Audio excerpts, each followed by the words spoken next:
So this year's budget has been placed at a very crucial juncture when there is an overall rise in the global prices, interest rates, and at the same time, the Indian economy is confronting the challenge of economic recovery.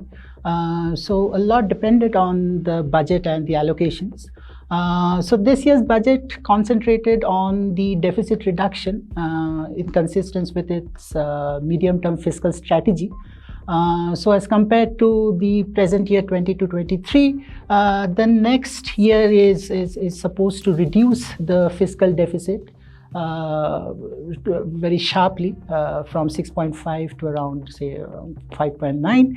And this deficit reduction is based on two kinds of routes.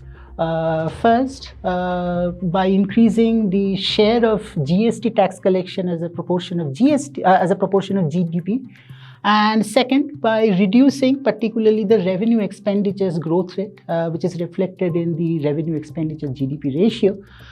So on one hand, the expenditure GDP ratio is expected to fall in the next year, and the revenue receipt GDP ratio is more or less the same, though it is supposed to increase marginally by 0.1 percentage point. So there are three important points that can be noted in this budget. First of all, despite some concessions in the income tax slabs, the income tax GDP ratio is expected to be more or less the same in the coming year. So not much increase from the income tax side for the revenue, nor has the corporate tax GDP ratio is supposed to increase. What is supposed to increase is the GST, and that would change the composition of the taxes perhaps in favor of the indirect taxes. That's one. Second, capital expenditures growth rate has been increased. Capital expenditure GDP ratio has been increased. Though the major burden of adjustment from the expenditure side comes from the revenue expenditures, very sharp fall in the expenditure growth rate of the revenue side.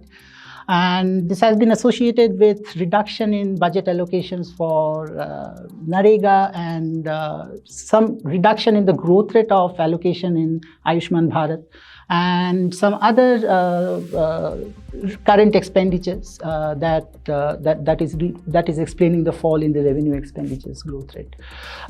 Broadly, it seems the strategy is to change the composition of expenditures from revenue to capital expenditures, assuming that the growth stimulating effect of capital expenditures being higher than the revenue side.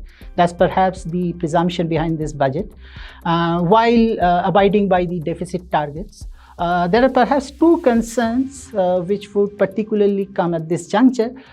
First, while capital expenditure will have a very stimulating impact on growth, because the revenue expenditures has been cut back very sharply, this would have a negative impact on growth. So what would be the overall impact of this budget on the economic recovery? That needs to be seen.